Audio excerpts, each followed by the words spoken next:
Well, for many, many years now, I've been ticking off the ever-increasing sources of radiation to which humans are subjected. And they are so numerous and being added to all the time. It was very clear to me that there is an agenda here of subjecting humanity to more and more radiation. It's a long story and many, many elements to why, but the fact that they're doing it is becoming obvious. And so when the explosions at Fukushima happened in Japan, from my perspective, having looked at this over a number of years, it was just too much of a gift to this cabal, given the scale, the stunning scale of radiation that not only was released immediately, but has gone on being released ever since. And, you know, there's reports recently out of Europe of finding these high levels of radiation, and it's like, where's it coming from? Well, there's a very good chance of where it's coming from, because Fukushima has been pouring this stuff out incessantly, day after day after day. So I started looking into it, and one of the first things I noticed, and other people started looking at this as well, was that the explosion that was captured on video of one of the reactors exploding in Fukushima, and the explosion, the smoke stack of a small nuclear device were extraordinarily similar.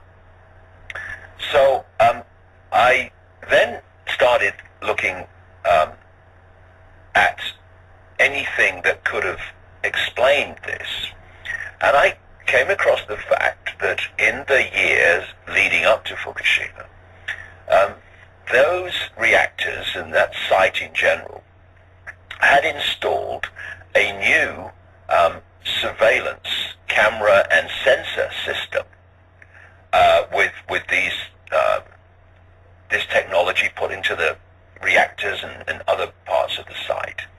And when you look at it, you know today that technology is getting ever lighter, it's getting ever smaller, and yet when you looked at these cameras and sensors that were installed into Fukushima in the months before this happened, they were like ludicrous. You get these little tiny kind of mobile phones now, and yet when mobile phones started, they were about that blooming big, and you just hold into your ear with two hands, you know. Well, that was the kind of difference between the kind of surveillance technology you see normally now and these things. They weighed 1,000 pounds. And then when you put one of those next to what they call a gun-type nuclear weapon, which is a small nuclear device, if you take the casing off the gun-type nuclear weapon, what is inside is, shall we say, not a million miles from what these cameras and sensors look like. And it was, with other information, it was my view, I concluded that these were small nuclear devices and that Fukushima was blown up on purpose to release that radiation as part of this much wider radiation agenda to irradiate the atmosphere of the planet much more than it has been up to this point. And then I asked the question, who put these devices in, these sensors in? And it turns out to be an Israeli company located at Dimona in Israel. And Dimona is the location of the massive Israeli nuclear weapons program. And I can tell you from 22 years of research, there is no such thing as an Israeli security company that is not a front for Mossad. It's not allowed. And then there was a man called Arnie Gunderson, who's a nuclear engineer, and he made a speech in Boston, and it was almost like an alert. It was like, hey, we found something about Fukushima which should not have happened, and this has great implications for containment design and nuclear design. And what he'd found from the footage is that the explosions at Fukushima moved so fast that they passed the speed of sound and entered the realm of what is known as a detonation wave. And as he pointed out, a nuclear explosion at a nuclear plant like that should never ever become a detonation wave. It produces what they call a deflagration rate, which is below the speed of sound. And his alert was, hey, we had no idea this was possible. He says, I've talked to a bunch of chemists and we can't work out how it is possible for a nuclear explosion at a plant like that to cause a detonation wave. Well, maybe it wasn't a nuclear explosion of that kind that caused the detonation wave, but a device designed to detonate. And it is my strong view that Fukushima was blown up on purpose to release this stunning level of radiation. And then, of course, the question comes, okay, so you're saying that they put these things in and blew it up, and then they just sit around strumming their fingers, hoping that some kind of earthquake and tsunami comes along as cover for it. Well, no. Which is when we come to what you just mentioned, HAARP. And HAARP relates to a man very well known in this area of the world, Nikola Tesla. Nikola Tesla was the scientific genius of the 20th century, and if he was alive today, he'd be the scientific genius probably of the first part of the 21st century. He had understood many things about the nature of our reality. He'd understood about the electromagnetic fields that you can access and turn into usable warmth and power, which the cabal that owns the energy industry of the world has been suppressing because it doesn't want people to have access to this free energy, which we could have.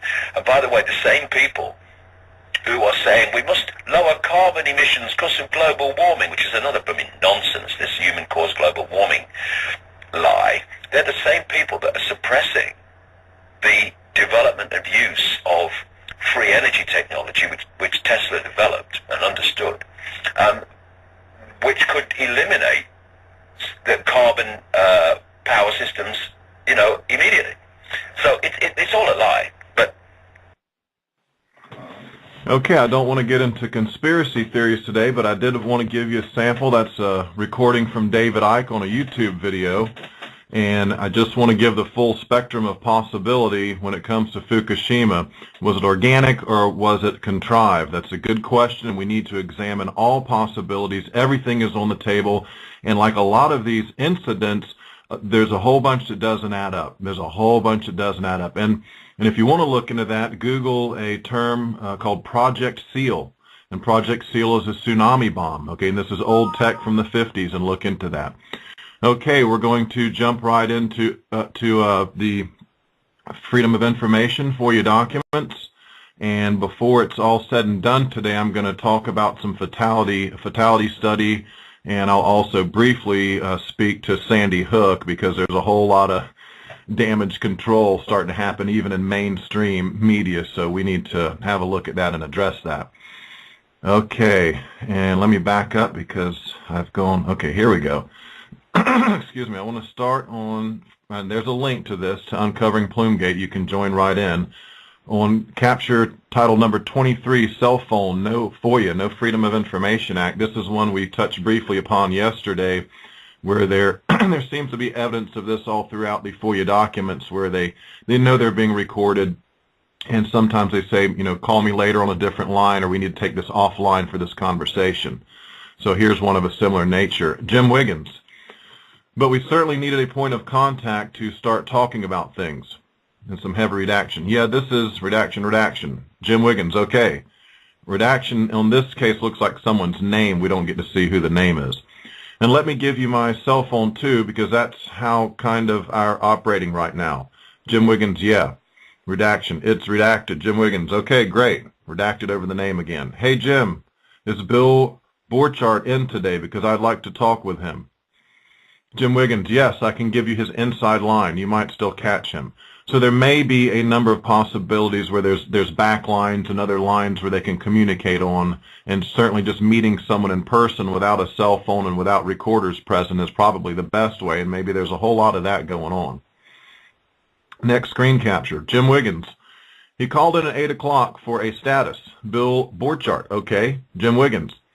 And that was the last we heard. Bill Borchardt. Okay. Well, I'll keep trying. I'll send him an email. I'll CC you on your personal email. I mean, your work, but under your name. Jim Wiggins. Yeah, my name. That's what I'm monitoring. Bill Borchardt. Okay. Jim Wiggins. All right. But I'll just tell you, we're filing every email for, potential later FOIA, Freedom of Information Act. Bill Borchardt. Yes, yes. Jim Wiggins. You know that. Bill Borchardt. Yep, absolutely. Jim Wiggins. All right, bye.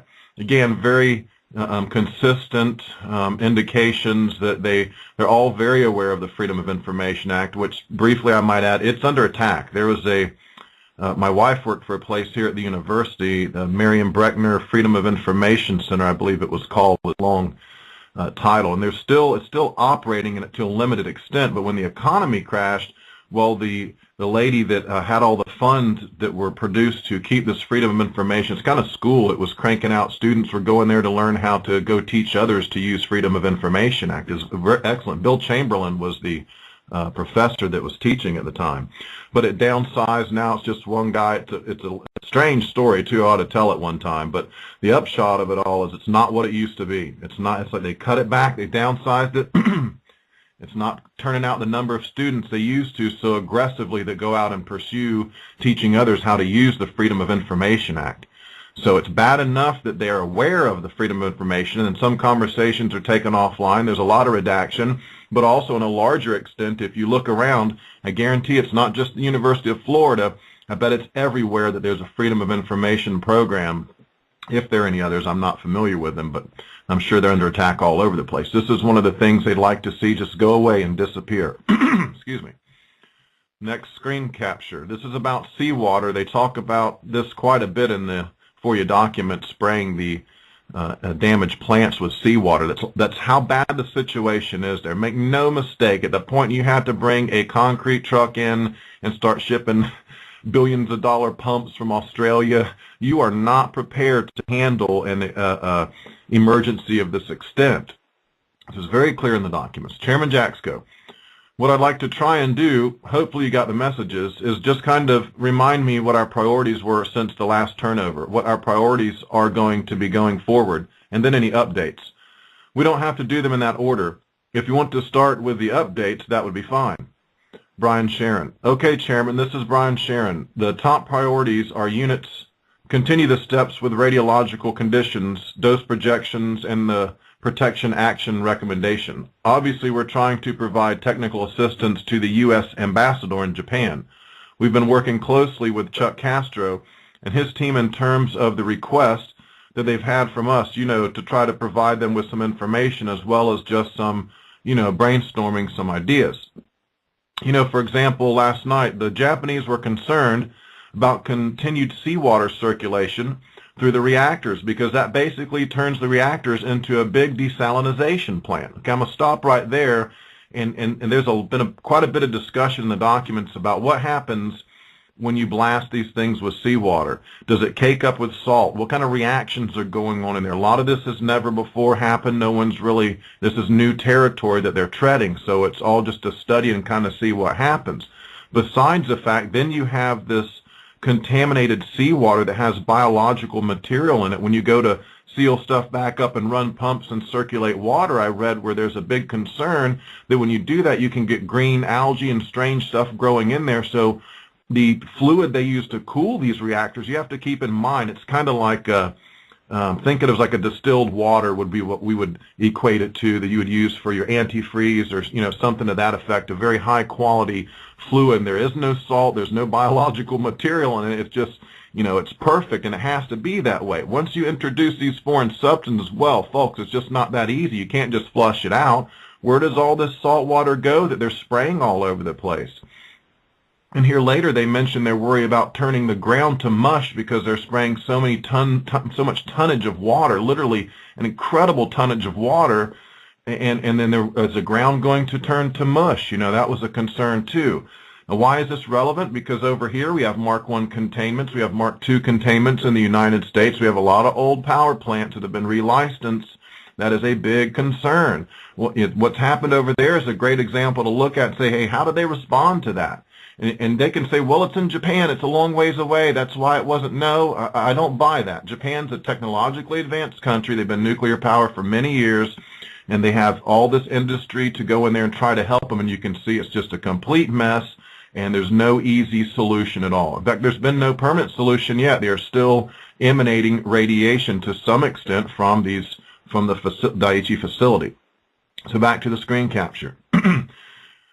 So, for example, last night the Japanese were concerned about continued seawater circulation through the reactors because that basically turns the reactors into a big desalinization plant.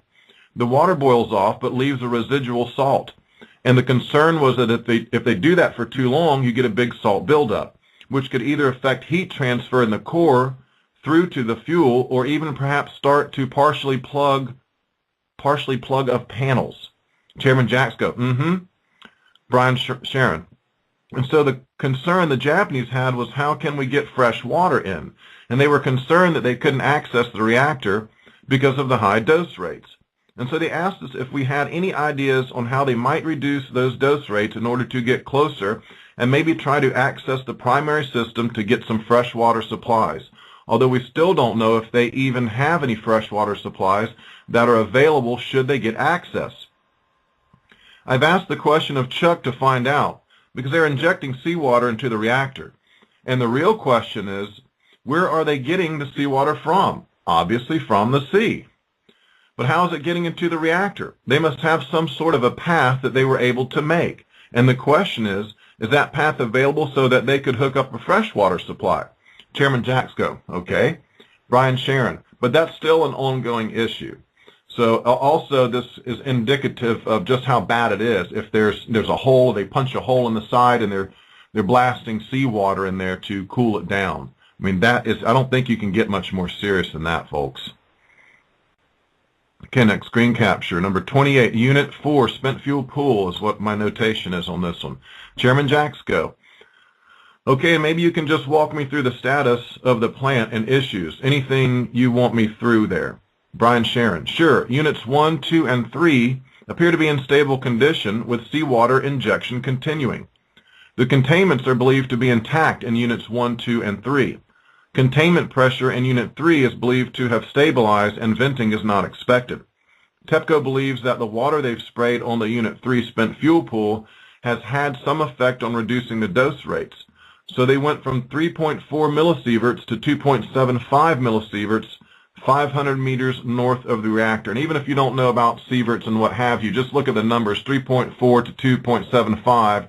TEPCO, again, I don't know how reliable the source. They're not initially reliable at all, but they're trying to show that the spraying that they're doing is lowering the dose rates. Is this true or not? I cannot tell you. But I can tell you this, TEPCO has a long record of being absolutely dishonest and less than forthright with the public. So you really initially, again, what's the whole thing about Pllume Gate? It's a giant cover-up. What are the Japanese going to do? Cover everything up. It's no different. All these governments are the same around the world. So don't kid yourself and think that Japanese government may be honorable, because you've watched some samurai movies. It's probably not like that, okay? Okay, continuing on, he says, and their focus right now is on the Unit 4 spent fuel pool. Chairman Jasko, okay. Brian Sharon. So the Japanese Self-Defense Forces, their fire department, plans to resume water injection to the Unit 4 spent fuel pool from the ground level today. Chairman Jaxko, okay. Brian Sharon, they've got 2 diesel generators running and supplying AC power to Units 5 and 6. Unit 5 residual heat removal pump, which is powered by one of the Unit 6 diesel generators, was started and is providing cooling to the Unit 5 spent fuel pool. Chairman Jaxko, okay, good. Brian Sharon, TEPCO's right now installing high voltage cables near the transmission line to Units 1 and 2. Priority is being given to restoring power to the RHR and cooling water pumps. Chairman Jaxko, Okay, do they have an estimate of when is the earliest that could be done?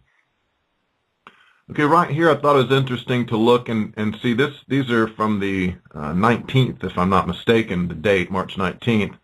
And so clearly at this point there's still no power. Units 1 and 2, he says, TEPCO's right now installing high voltage cables near the transmission line to units 1 and 2. So they're still trying to get power for sure to 1 and 2. Don't have any power. How long have they been without power?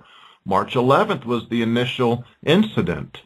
So do the math and look in there and think about these things, how long this has been going on. 5 and 6 I also thought it was interesting to note weren't nearly as damaged, and if you want to get to the conspiracy theory realm, isn't it a coincidence that Unit 3, which had the MOX fuel, and Unit 4 that had the massive amount of bundles offloaded into the spent fuel or the pool above the facility, above the Taurus as well, it's interesting those two were hardest hit, especially the number 3 with the MOX fuel.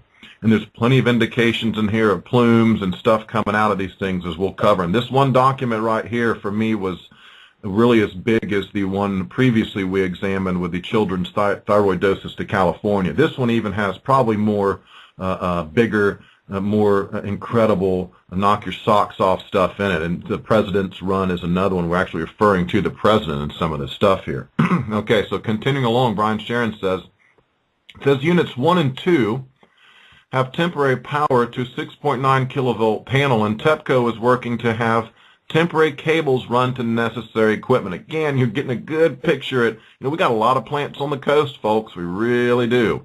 And so when a giant wave of salt water washes up there high enough to go over and inundate all these electrical panels, I've been very clear on this, and very clearly in the documents early on, they tell you what a mess it is, because the circuitry, the electrical boards and the grids and the panels and everything is washed up with salt water. It shorts out and then it's just totally ruined. You can't use any of it. All of it is absolutely destroyed. You might be able to strip wire down and recoat a wire or something. That's going out. That's out of the over and above the call of duty. So all of this stuff is in a condition where you can't easily have to begin to roll new wires in, get power back to it, reestablish another circuit board, replace the sensitive equipment that was damaged. If the water goes high enough, who's to say even in the control room you can activate, there's discussion in here, are the electronics even still good? Once we get power to it, is anything going to power up? How much has been flooded with water? You've been spraying it with hoses with tons and tons of seawater. Okay, so this is, if you think it's going to be any different when it happens over here, it's probably not. It's going to follow right along what happened here. There'll be a big cover-up. They won't be honest, just like with Fort Calhoun and the flooding that came real close to causing an incident there.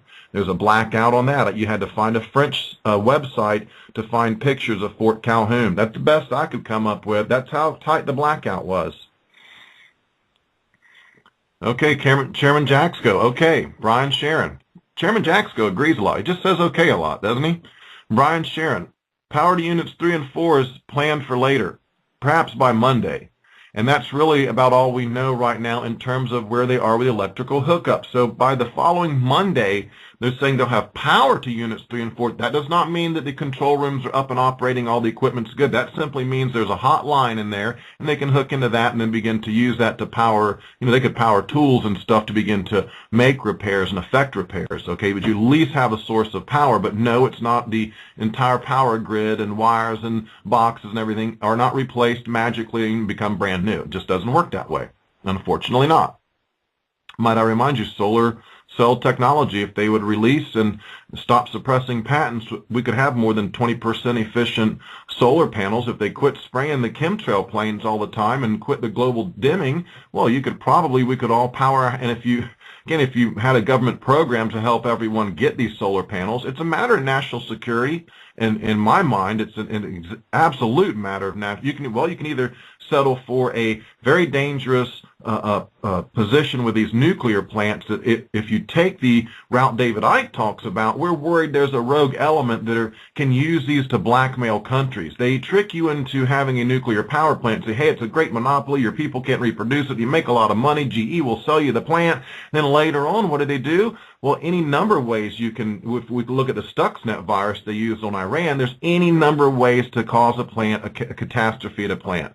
So then it becomes an instrument of blackmail And that's another extreme worry of mine because, well, I've got actual evidence on my YouTube channel. If you type in Fort Calhoun, I've got a video from 2011 where I documented HAARP signatures. They were chemtrailing, and then the storm went right for Fort Calhoun, and that followed 6 weeks of heavy rains, heavy chemtrailing, heavy rains, heavy, I don't know if it's HAARP or satellites or what they're using, but these signatures abound during these controlled weather events. So it's very worrisome for many of us. I don't think David Icke is far off at all. You know, you can put the shape-shifting reptilians to the side and look at everything else he says, and for sure, you know, I'm much in agreement with a lot of what he says. And the shape-shifting reptilians, hey, you can't prove nor disprove, so.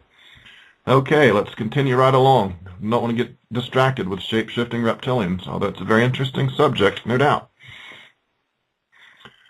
He says, we're still awaiting results from NARIC. This is Brian Sharon. We're still awaiting results from NARIC. They do the plume modeling on the bounding worst-case source terms potential effects on the U.S. Great little sentence, a statement from Brian Sharon right there. We're still awaiting results from NARIC, the plume modeling, on the bounding worst-case source terms potential effects on the U.S. There's plenty of references in this document right here to worst-case scenario, effects on the U.S., and the president this, president that. Okay, this was, again, why are these documents held until after Obama's election? Think about it. Why was Alex Jones and alternative media and mainstream media and all these other plenty of sites not go into these documents? Well, as I said before, I was clear. I told people Obama was going to win the election. I put my whole reputation. I said if he doesn't win, I'll shut up and go away. I'll go back to doing music. I'll do recording. I won't do another activist video or article or broadcast or anything. Well, I knew he was going to win just based on the amount of energy and effort that went into covering him on just the kind of stuff I'm reading about now. It's not quite as damning as this document here, but it's pretty close. The children's thyroid doses and plenty of other stuff in the, you know, that we've already covered. Okay, so terms potential effects on the U.S. They know all about the possibility, and when they discuss 3 Mile and Chernobyl, you know, you can only come to the conclusion that a lot of these guys, unless you just got to work for the NRC and you're green and you have no clue somehow, they know exactly what happens in a meltdown. And this one was much more serious than Chernobyl, much more serious than 3 Mile, and you got the Pacific jet stream running from Japan to the United States. So those factors alone, FOIA documents aside, folks, they know everything. They know everything. And they knew we were going to get hit. FOIA documents aside, that you can't convince me they didn't know. You cannot convince. But then the documents is the icing on the cake where we can read these guys talking about, you know, worst case scenarios, U.S., California, Hawaii. Then they even talk about Obama's speech. We're going to get into that. If I can shut up, we'll get into that and read from that as well. It's super interesting. Okay, so they're focusing on this worst case. They say, Jaxco says, okay, Brian Sharon, the protective measures team here has drafted a more realistic worst case source term that is still being evaluated and is focusing efforts on this scenario. The wind direction right now is primarily from the south for the next 12 hours, and then it's expected to shift to the southeast, which would be, again, offshore. Chairman Jaxco, okay, do we have an update on the Bechtel equipment from Australia? Brian Sharon, I don't. I apologize. I was not given any new information. Okay, I think this next clip is in regards to stability, off-site power. Okay, Chairman Jaxco, he says, okay, good. Larry Camper. So it sounds like the progress is taking place there. Chairman Jaxco, good. Yeah, and I think on that, the continued thing to emphasize is some sense of urgency with that, actions that.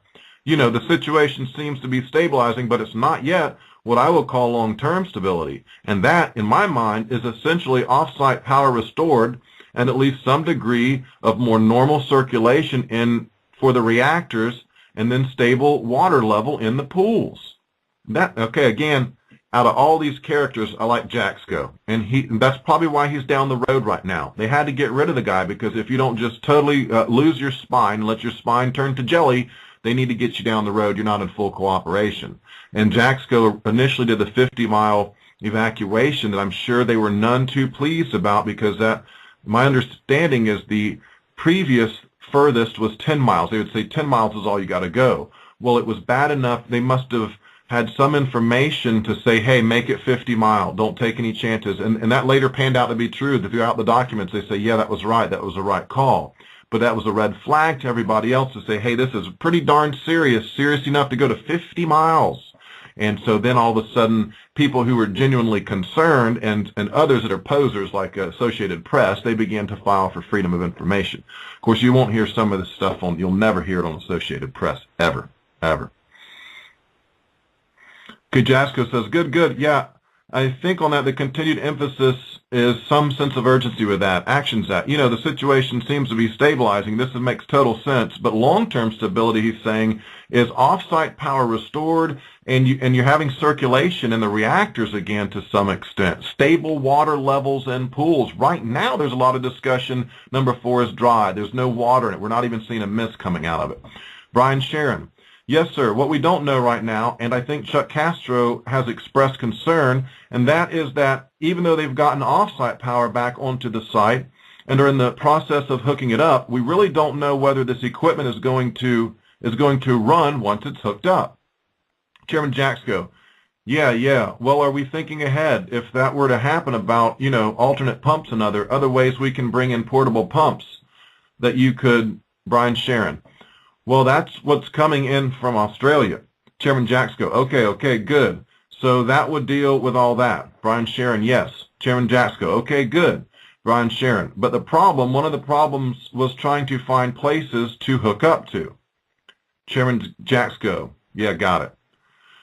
So pumps are not an easy solution. We can see that. Okay, number 33, Tokyo RADs. Chairman Jaxco, yeah, got it. Okay, other updates. The status you have for me?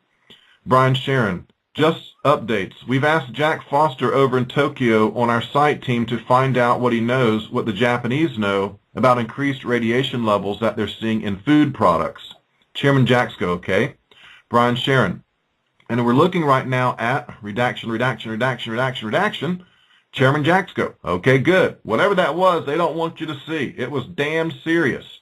There's heavy depositions in the direction of Tokyo, and I tell you now, when you look at the evidence, a lot of people got dosed. Even reporters that were foolish enough to even think of flying to Japan to report, I would have never done it. I would have never done it. Very foolish. Chairman Jaxco, okay, good. Brian Sharon, and I think that is about it unless you have any questions. Jaxco, no, that sounds good. And then in terms of notifications to me, have a low threshold for my engagement if we get hung up in any interagency issues or kind of this work with the INPO, that's International Nuclear Plant Operators Organization, the INPO team, if there's any slowdowns or anything like that. Okay, now this next series about Unit 4. John Moniger. Okay, are you ready? Brian Sharon, yes. John Moniger. So we agree that Unit 4 is definitely a priority also. Several days ago, our number 1 priority with Unit 3, again, that's the one with the MOX fuel, Unit 3, and then they were going to move to Unit 4. They had done some rough calcs several days ago showing that Unit 3 was empty, and everything we have seen out here, we generally agree with their assessment that Unit 3 should be the priority. We did not perform, pardon me, Brian Sharon, the spent fuel pool or the primary containment? He's asking a question. The spent fuel pool or containment? John Moniger, the spent fuel pool. Brian Sharon, okay, and you can see right here in this little clip, calc several days ago showing that Unit 3 was empty. A lot of this shows exactly what they knew at that time. There's no water in the spent fuel pool. And number 4, they're very clear they don't believe what TEPCO's saying, and they don't believe these thermal scans. Later in some of these clips, we'll talk about the TEPCO's alleging to have done thermal scans, but they're maybe thermal scams because in the end they don't believe what they're telling them. John Moniger. Okay, so that was back on 3/18. It was TEPCO who had performed a calculation with regard to 6 days being left. But they said those calculations have large uncertainty in them. They have no clear indications, what the level is in the buildings. They've been trying aerial photography and all kinds of stuff, but, they really don't know. They've also been doing the infrared detection, and they say, all pools show at or less than 100 degrees Celsius. But, with the amount of rubble and stuff on top, it's very difficult to be able to rely on any of those indications. Brian Sharon. Well, go ahead, John Moniger. we out here, we have been concerned about spent fuel pool reactor 4 for a very long time also.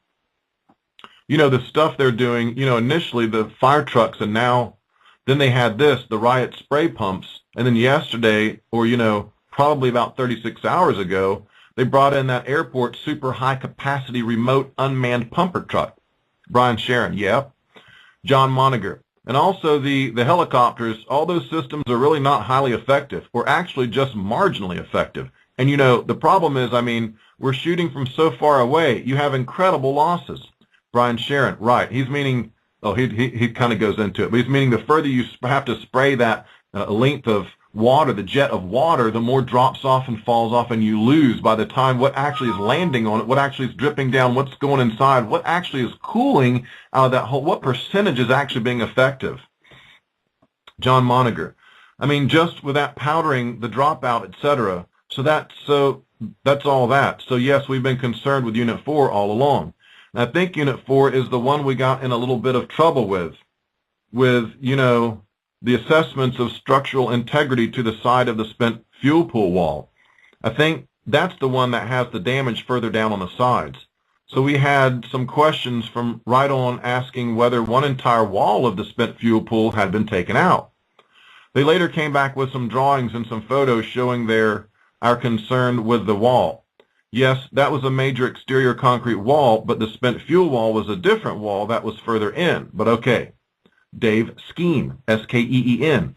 Hey, John, this is Dave Skeen. I'm sorry. I just caught the last part of your conversation there. I thought it was 3 we were concerned about, the wall and the spent fuel pool, because that was the one that had the largest explosion and looked like it blew out of a pretty big piece of concrete wall. John Moniger, yes.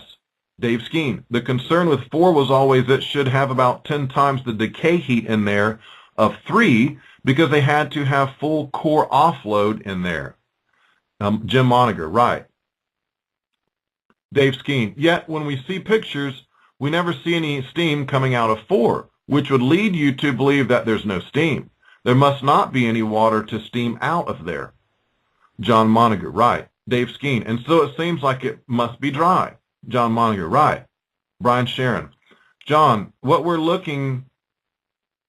right now is, you know, the fellow from Naval Reactors made a recommendation that we should get the rest of those pumps and associated equipment that's in Australia on airplanes and over to the site. The question is, I have no idea, you know, it's a nice, they say it's a wonderful thing to do, but I have no idea.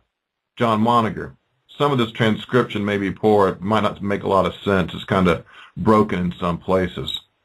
Clearly back there, let me back up before I go to this next screen capture. You know, you can see the severity of the situation between 3 and 4. Again, 3 with the MOX fuel, and number 4 with his incredible number of bundles offloaded. And there's discussion later about did they position those bundles evenly in the pool, because if they put them all on one side, it would be, the heat would be more in that area. And so once you lose cooling capacity, you may have more chance to go to a Zerk fire or some kind of melt much quicker. And so that's a concern in here they talk about. But these last ones here and the ones we're going to look at are very indicative as to the actual state of 3 and 4, and that 1 and 2 are bad, no power there, but the efforts are concentrated on these other 2. So I tell you now, probably the worst has already happened, and so much has been released now, it's an incredible amount. Okay, there's some redaction there, but then it goes on to say, so you know, I'm giving you the context, so you know, if you try to discuss the spray systems 2, 3, and 4, you know, right now one train, it is incredibly unclear what will happen with this one system when it lands in our country. The train he's referring to is the Bechtel pumping system, one unit of that pumping system, one train. It's incredibly unclear what will happen with this one system when it lands in the country. Brian Sharon. All right. So I guess I'm gathering from this that you don't need any more pumps right now. John Moniger, right. Brian Sharon, but the concern, I guess, that was expressed over here, and I don't know if you guys looked at it independently, is it the spent fuel pool in number 4 is dry, right? John Moniger says, right. Brian Sharon, and, you know, apparently has a full core offload on there. Okay, it's dry and has a full core offload on there. Is it a molten mass that's starting to head into, starting to interact into the concrete? John Monagher, right. We actually think the steaming is good, and we've raised the concerns, multiple times when the steaming's stopping. They're at a loss what to do. They're at a loss what to do, he says a second time. The helicopter overflights, it's reported out, and you go to the meetings and they say, so many, not hundreds, but so many tens of tons of water have been dropped, or hundreds of tons of water have been dropped. And then you look at TV and you're like, well, that cannot be like less than 10% effective due to the speed of the helicopter, the winds, etc. And they acknowledge, and so the one thing is being reported in the media that these fire trucks are going in and out, the helicopters are doing this, the supercapacity pumping system. But then when you get actually down into TEPCO and start talking to the engineers, you find out that it really isn't that effective. So we, in terms of, that pool, I should stop right here while I'm thinking about it. What this is showing you right here, if you look at what these guys are talking, they know how serious it is. They know how serious it is. They know right there. All these people, they knew. And no one gave us any kind of warnings over here when Taiwan got them, France got them, UK, places farther away like the United Kingdom and France got rainwater warnings, green leafy vegetable warnings, that kind of thing. So this is incredible, absolutely. This document this one right here, and when we get to the back of this document, we might not get to it today, but this week we will. They start talking about these steps, and there's information here that needs to probably come up in that lawsuit that's going on right now. And this is reliable information because it's documented in the form of the FOIA information here, and it's it's something that is excellent to use at a trial when you can say, hey, they knew this. They gave coordinates somewhere. They're talking about heavy doses and what to do with the Navy and the ships. Interesting though. Okay, let me continue along.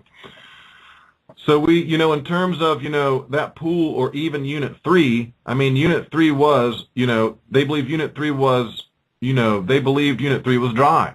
And they just come out and say it. Again, they all know they're being recorded for you, but sometimes they just have to spit it out. They believed Unit 3 was dry, he says. And it was multiple days before, they got those first fire trucks in. So that's why they put their priority on Unit 3. And they believe that they had some time on Unit 4. They had moved some equipment over to Unit 4. So they are working both Unit 3 and Unit 4. But, we've pushed on very significantly to what is your assessment? Why do you believe what we're doing is effective given this huge spray range? And that's John Monagher speaking there. I want to make sure I go back and make that clear on that little section. And he ends up saying, what do you believe that what you're doing is effective given this huge spray range? And they come back and say, well, and there's some redaction in this section. And he says, and inaudible. And a lot of times inaudible is used when I'd like to hear the tape myself. I don't have time to go through them, so don't send me links to tapes and stuff. And inaudible, I said, well, if that's the case, why are you relying upon it? They say, if anything was hotter, redaction, I said it was our understanding throughout discussions with you guys that the Unit 1 roof did not explode outwards and all the debris go all over the place, but essentially drop down on the slab onto the pool and the refueling floor. Okay, that I thought was pretty hardcore right there. Essentially what he's saying is a Unit 1 roof did not explode outwards. It fell back in. It dropped down on the slab onto the pool and the refueling floor. And a lot of places here, a couple places, they say even if you're pumping it with a jet of water, essentially the roof is collapsed and it's covering it. It's not directly hitting it's not like a house is on fire and you pull up in your fire truck and of course you hit the fire dead on, right? It's not the same here. We have stuff falling back down on it, containment, it's nuclear power. What can I say? Beautiful, isn't it? Okay, back to the document. I said if that's the case, redaction, more or less, for all 4 sites, how can you say that? One, because the roof, is 3 inches or so of concrete. You're not comparing apples to apples. If you had a clear view of the spent fuel pool through the water, that would be fine. But one of them, you may have an entire concrete roof sitting on top. Others, you have varying amounts of debris. And there's really no response. Then they're telling us all these volume of water that have been put in. And folks, I might add the Mark I containment. We have similar designs that are almost identical over here in the States. Concrete roof over it? Yes. Spent fuel pool above the reactor? Yes. That's the sheer brilliance of nuclear power. And we don't have time for a learning curve for them to learn after the 10th meltdown, we'll have figured it out. No, we don't have that time. We don't have it. We don't have time for another Fukushima meltdown. And if you look at Robert Alvarez's study in the spent fuel pool situation in America, crisis level. Crisis level. I said, hey, all right, that's fine, but I've seen it on TV. I saw the helicopters on TV. I said, had you done any back of, they want to say, we put 100 tons of water on because that's what has been pumped. I said, have you done any back of the envelope calculations? What would it take to fill that thing and throw in your losses for spraying and throw in some type of estimated losses for what may potentially be getting through this debris? No response. You know, then the other thing is, all right, so your fire trucks are going in, your trucks are going out, your fire trucks are going in, your fire trucks are going out. You're telling us the number of truck runs, these tons of water that have gone in there. Do the fire trucks have rad monitors on them? You should be seeing, when you get closer to the reactor building, incredible shine from the spent fuel pool. Have the rad monitors changed from truck to truck that would show some level of shielding from the pool being filled? You know, some level that you could assess that what you're doing is doing some good. The answer is no. We have not been looking, or no, they said. First, they looked back and forth, and the one guy said, no, there's been no change. So I said, you know, at this meeting here, you have told us that you've been effective and successful in these helicopter runs, in the fire truck runs, etc. And the measures you're using is this redacted, something's redacted their thing. You know, some of the units are still nothing coming down, you know, redacted, redacted, redacted. You know, the ones that you're doing rad monitoring for, there's no change due to the potential shielding and the water coming off. So, you know, so Brian Sharon, okay, well, I think you answered my question. John Moniger, yeah. So that's a lot of insight into Unit 4, Unit 3, the spent fuel pool situation, dry. What can I say? Days and days and days, no power, you know. They're spraying stuff on it. How effective was it? Everyone's saying not very effective. It's really just a PR show to keep the Japanese people calm because they have, this is, you know, for Japan, we'll see in 10 to 15 years what that country looks like, won't we? Some of us will still be around, hopefully. It's not going to be pretty. Okay, the next screen captures about these concrete pump trucks. John Moniker, yeah. Well, with that, and so Jennifer, well, the reactor safety team and Bechtel, etc., they're running through all these issues. And the biggest issue for the pumping for the Bechtel/NRC system, if it comes on site, there's a good chance they won't use it. But even if they did use it, they don't think it will be effective. So now what we're doing is we're looking at that concrete pumper truck that they have 2 of them in Japan, and they are saying they're getting them to the site, the concrete pumping truck. You know, the notion is to get the boom and the hose, you know, 10 feet, 20 feet, 30 feet, you know, whatever, right on top of the reactor building, right over the top of the spent fuel pool, and the water's just going to drop straight down. It's not a spray pattern or anything. Brian Sharon, right. So you can see that what they've been doing up to this time is largely ineffective. The Bechtel pumps, everyone has their doubts. Are we even going to be able to hook them up? Will they work right? Will they pump water? Is the water going to get in there? Can we bring concrete pumping? They're coming up with anything. They really don't have, there is no cure-all, fix-all, man. And we got these all over, not just in the States, but again, as I say, this is a weapon of blackmail when you think about it. Any country with foolish enough to build a nuclear power plant is now subject to a terrorist attack on that plant, and this was clearly stated by General William S. Cohen in 1997 at some kind of committee meeting or whatever. He was asked, he went on to elaborate about eco-terrorism, where even now people are using electromagnetic waves to set off volcanoes and earthquakes remotely. Back in 1997, our own General William S. Cohen, many of you are familiar with that and have heard this before, some of you may have not, but you can Google that and look into that. It's an absolute fact. This is a big worry of mine. These things are extremely dangerous. It's very hard for a terrorist to hold you hostage over a solar panel. Right? He can say, I'm going to blow up your solar panels. Go ahead, fool. Go ahead. I'm going to have you arrested. Right? But a nuclear power plant, you know, and then there's this craziness, if you've seen the E&E News article about the machine gunners they're going to have to position at the nuclear plant. That's how bad it is, folks. I'm not even going to go into my Godzilla King Kong theory right now. We'll do that on another day. Okay, next screen capture.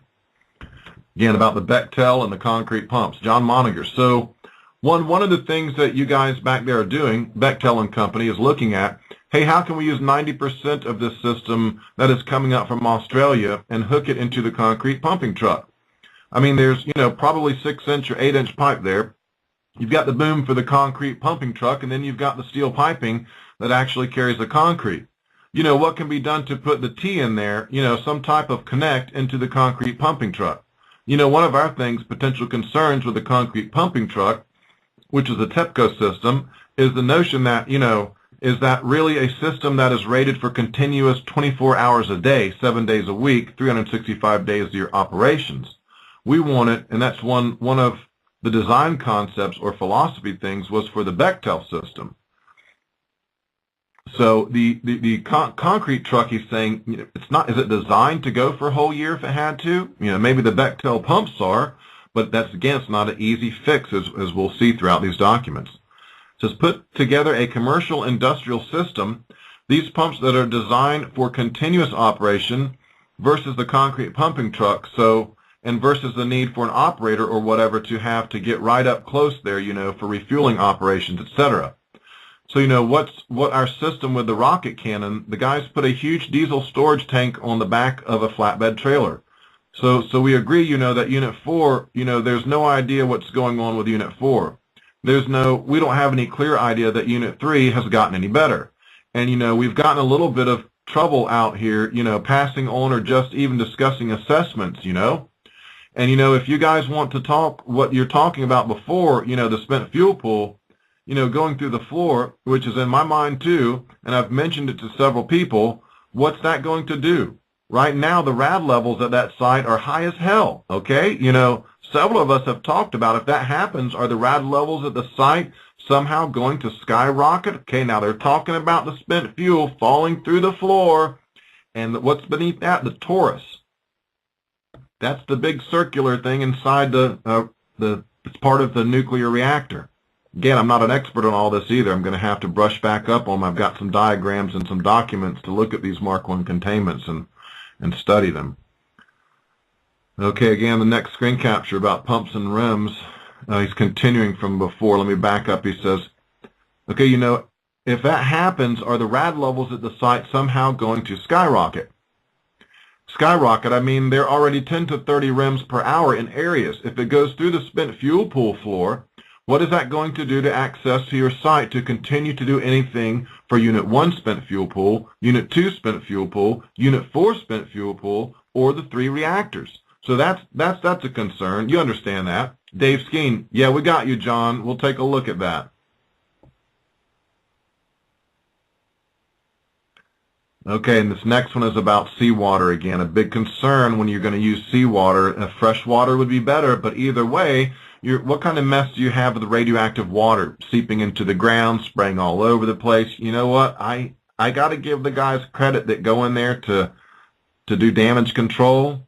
Wow. They just got a lot of balls. I don't know how to say it because I'm a coward and I probably wouldn't go in and do it knowing that what my eventual fate would likely be. I guess it just had to melt down and I'd head in the other direction as far as I could go. Okay, John Moniger, right. So Chuck has had 2 meetings with the CEO, the CNO of TEPCO. Yesterday, the CNO, told Chuck the 2 areas that are most concerned to him, where he really needs the most help with, is this issue of salt accumulation in the reactor and help in determining what the hell they should do with the radiation fields on site. So that went to Chuck. Brian Sharon. John Moniger. Yo. Brian Sharon. One of the questions I've been asking, and I think everybody's scratching their head, and that is that they found a way to pump seawater into the reactors, right? John Moniger. Yep. Brian Sharon. Well, where are they? Where is that hookup from? Where is the function? Where's the function coming from? And can they access it to get to put, if they had freshwater supplies, could they access the suction point and hook up a freshwater supply? John Moniger, yeah, and that's what we said, just it's being sucked from the ocean. And they never said whether there were stationary diesel pumps down there or if it's a daisy chain of fire trucks, whatever. But yeah, you just switch the suction. You just pull the hose from that damn source to this tanker over here, So it seems so obvious what the solution is. And not only that, the thoughts among the team is, so you've had this evaporating for all these days. Well, once you have the fresh water, you don't want to continue the boiling in there if there's a current concern with salt. Do you want to consider upping the game on the pump and start flushing out the system to start depleting the salt out of the primary system? And after you've done that for so many hours or whatever, you throttle it back to what? Steaming for decay heat. Brian Sharon, right. Dave Skeen, right. John Moniger. But with that, they told Chuck that his #1 issue, we need help on these 2 issues. Very shortly after that, went to a meeting with the Ministry of Defense. They wanted a status report on our efforts and recommendations for those 2 topics. They wanted our assessment for those 2 topics. We're like, you did guys just inform us that these are 2 concerns you have, so that was yesterday. Then Chuck met, there's a problem with the days back and forth there. But then Chuck, I don't know if these are sequential pages, let me make sure here. This may have skipped another page, but again, this is related to seawater, screen capture titled 52 Seawater. Probably about 18 hours later, 12 hours later, met with the CEO and the CNO, and he said, we are in need of significant dire help on these 2 issues. I think this is a direct continuation, yes. So Chuck is, 5 seconds before Chuck strolling in, the lead engineer, or my interface from TEPCO has me on the phone. How quickly can I come down here to discuss these 2 issues?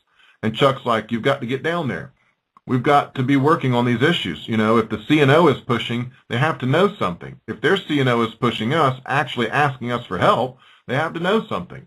It has to be more severe for them to really be inaudible. So I'm arranging these meetings with these guys. I call back to Jennifer. I get Jennifer to get, so this is Sunday night, midnight, Saturday night, midnight for you guys, Sunday night, midnight, 1 a.m., 2 a.m., Dave Skeen, right? And this is kind of amusing because later they talk about the time change. It's like you're either awake or over here, you're asleep over there. If you're asleep over there, you're awake over here. So it doesn't mesh with the American time and the Japanese time, and I do have some feeling for what these people had to go through to their hours and how they must have conditioned, they must have physically been in as far as you working at these oddball times and having to wake up whenever the phone rings because you have to answer it if it's important, as any of these are. Okay, John Moniger. I get Jennifer to get all these guys from GE, Exelon, INPO, the International Nuclear Plant Operators, etc., on the phone for this discussion on salt. What the hell should we do with it? We get in the meeting and got all Jennifer's team on the web, and what do they want to do? They want to talk about the pumping truck. That's when we get the 20 questions on the pumping system, and then there's a huge block of redaction right there. Just the rest of that page is redacted. Into the next page. Brian Sharon, all right. Dave Skeen, all right. So, John, you say you're going to try to set up another call to talk about salt, maybe tonight on the midnight shift again. John Moniger, I have told those guys we are ready. We will meet with them whenever you want, anytime you want. I've said we would get the people back in Washington on the phone because we can always pull the reactor safety team in. Whether we can get the expanded team with INPO and all that kind of stuff, who knows. But I said any time of day we will come down to your building. We will meet any place you want. I'll let you know. Dave Skeen, okay. John Moniger. Yeah, the other thing is we go down to the meetings now. We have to take that taxi cab into the basement garage. There's huge protesters, cameras, cops surrounding the TEPCO facility. Parentheses, off-mic conversation.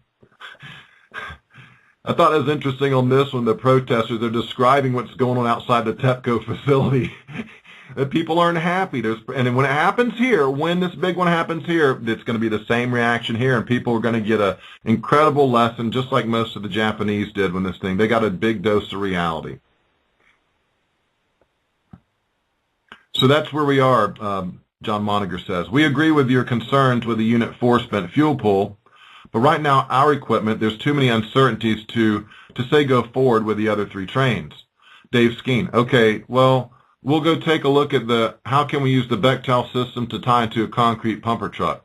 I really don't think that's going to be a big concern because we were tying to a rocket launcher anyway. John Moniger, so yeah, and they're like, how do you do that? How do you do that? I say, you put a freaking T in the system. It's a pipe. It's no big deal. I said to them, this system is nothing. This is basic hardware. This is basic piping. There's nothing commercial grade here. It's just industrial piping. And this guy is a engineer, a practical engineer, and that's what he's saying. Well, I don't understand what the problem is. You put a T pipe in there, and it, it splits the direction of the water. Dave Skeen, have you seen a copy of the Bechtel system? I mean, they made a little engineering drawing of the whole system tied together. Did they send that to you? John Moniger. So there was, I think that was maybe, I've seen 3 different renditions. That was the original Joe Williams cartoon of it. Okay, this is the schematics and the drawings of the Bechtel pump. That's the best they got. Again, this industry is just totally discombobulated, unorganized, hasn't a clue what's going on. Do you really think they're going to respond over here when it happens in a professional manner, as if they've well rehearsed and practiced with all the equipment, everything in place, backup systems, tertiary systems, everything's ready to go, men trained on a constant basis, ready for multiple different problems at the same time of an unknown nature? We have a whole other team to deal with unknown, unforeseen. No, they don't. They don't have it. It's not like that. I guarantee it. It's just not. Dave Skeen, yeah. John Moniger. Then there was actually a spec sheet, Dave Skeen, right. Inaudible. Drawing, yeah. John Moniger, yeah. The engineering drawing, yeah. We had that out. We have shared that with them, etc. But when they came to us, today in the meeting with TEPCO, they said they're talking, this boom truck, 58 meters. Well, what happened is they were like, can we shoot up 50 meters versus 58? I said, well, yeah, it's no big deal. I said, we'll check into it. But the design specs for the water cannons were 50 meters high, and I think 100 meters out with 500 gallon per minutes. I said, if you're not telling us the 58, we think we'll be able to throttle the nozzle down to reach the 58 meters. We'll have Bechtel and all run it down. But you may not get 500 gallons per minute in there. But we said, we threw a margin in there anyway, so we said we didn't think it was an issue. But the whole issue with the 50 versus 58 wasn't for the fire rockets to reach that high. It was what they said they believed we were bringing, that they said they believed was on this flight from Australia, these super concrete pumper agitator pumps. They said, no, that was your system. That was one of the options in the Bechtel drawing, but all of our discussions with you have been on the fire rocket system. They said, well, no, we had believed you were bringing the concrete pumping truck. I said, you already told us you guys have 2 of them in Japan. So you can see a little bit of, again, wow, discombobulation, lack of communication, and it doesn't, like anything they bring in, it isn't going to be an easy fix anyway. Okay, I'm going to read a couple more of these and sum it up, and now real quick discussion of Sandy Hook, and I've got some recording to do on my new song, so I'm anxious to get back to that. Okay, this next one, 58, is titled DOE Summarizing Reports to Washington. John Moniger, the meetings we go to, a lot of them the ones we go to, we're the lead with the NRC, but you've got a huge contingent of people from the Department of Defense going with us, Air Force, Navy, DOE guys are following us around, whatever. It's actually pretty good to have us all in the same room there. So, and the DOE guys, they're filling detailed reports, summarizing all the interactions and shipping it back to, to their people in Washington. Dave Skeen, all right. Well, I'll let you get back to whatever you're doing there, John. John Moniger, all right, I'm getting ready to jump in the shower. Brian Sharon, okay. And that's probably a good one to stop on here. And we're going to get into some interesting stuff about meetings on the Hill, the president's this, the president's that. It really begins to pick up, and it becomes very serious, too. In the end, we'll examine this back and forth, what I believe to be a discussion of a hot spot, and they give coordinates, and they talk about the Navy ships and what are we going to do about that. And if you read through there's some redaction, but you kind of get a feel that this is part of the issue these sailors are suing about right now. It's not like the Navy ships just were sent there or moved into the area. We have multiple bases, Okinawa and others, since World War II. We've owned Japan. We've never left. They've wanted us out of there for some time. We have ships there, air strips. We have bases there, a very heavy U.S. presence in Japan. So at the time of the meltdowns, part of the concern, and you can hear them talking about it, is in regards to positioning of boats and ships of our military, of the Navy, and also positions of bases and troops that might be affected. And you can clearly see in the documents, Plume's headed towards Tokyo, and so the evidence is there in the documents that the whole place got blasted. There's depositions inland. There's plumes floating out to sea. We have ships that may be in the area of some heavy deposition, and they even give coordinates. I'll have to Google this and type in these coordinates and see if I can give you an exact spot. And that's where we'll pick up with tomorrow and Friday. And, you know, if things go well, every day next week, although, as I say, I'm recording right now, and I want to try to get something done on a couple of these tunes. Okay, so if you're recording for Pllume Gate and the NRC for your documents, this is where you want to turn your recorder off, and we'll come back to this tomorrow.